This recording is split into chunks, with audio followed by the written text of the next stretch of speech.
Hi everyone, it's Craig Freshley here. I am all about good group decisions, and this morning I am setting up for a meeting here in Rhode Island. Let me tell you a little bit about what's going on, and I'm going to show you around. I take meetings really seriously. I make a career out of facilitating meetings and helping groups make good decisions. And when I have a big, important meeting to facilitate, which is like 2 or 3 or 5 times a week, I put a lot of effort into the planning, and part of the planning is room setup. Now, I got here early this morning and set up this room. No one has arrived yet, and I want to show you just some of the things that I pay attention to when I'm setting up a room to help a group make good decisions. Let me show you around a little bit. So first of all, this is a really nice meeting room. It happens to be right on the water. We can look out here and see the beautiful view. And honestly, natural light and good windows are always welcome in a meeting. Notice how I have the table set.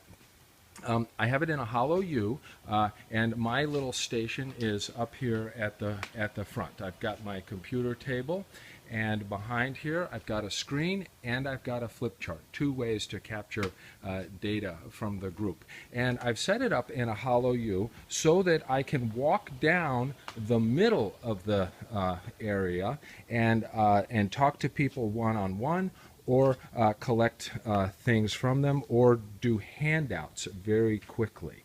Now, you may have noticed that I have chairs on the inside of this table. That's actually very rare.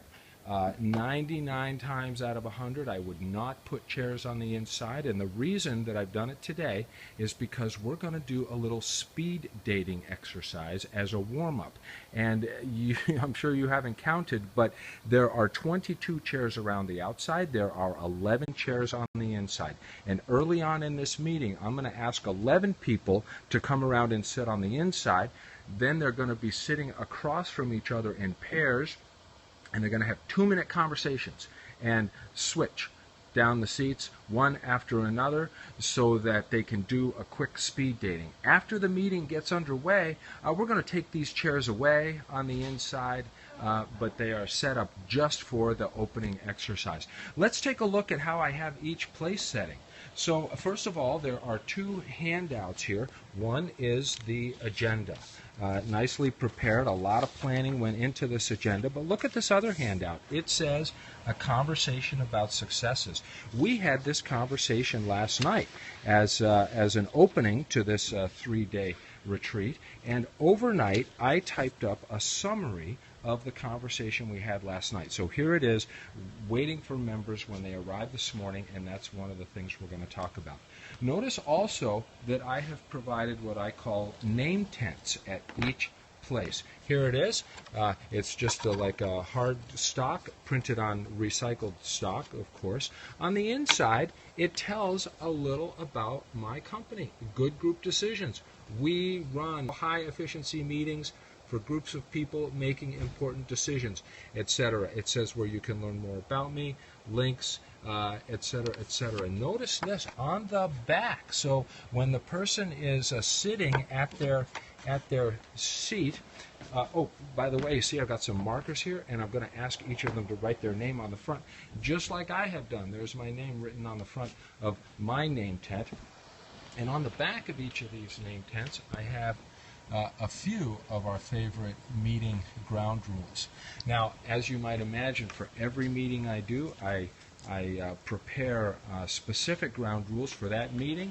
Later in the meeting, I'm going to show those on the chart right over there. Let's look at this presentation from the front, the way a person participating in the meeting would see it. First of all, I use this low table because I'm going to be typing on the screen for a good part of the day today, and I have learned that good ergonomics are worth the investment, and so I always make sure that I'm typing on a low table. Notice my projector here. I always carry my own projector, and for my mind, the projector needs to have 2 important features.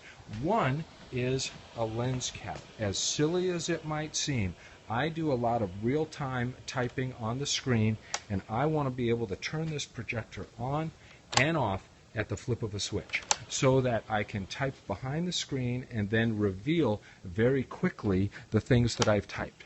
Another very important feature for me is this horizontal keystone.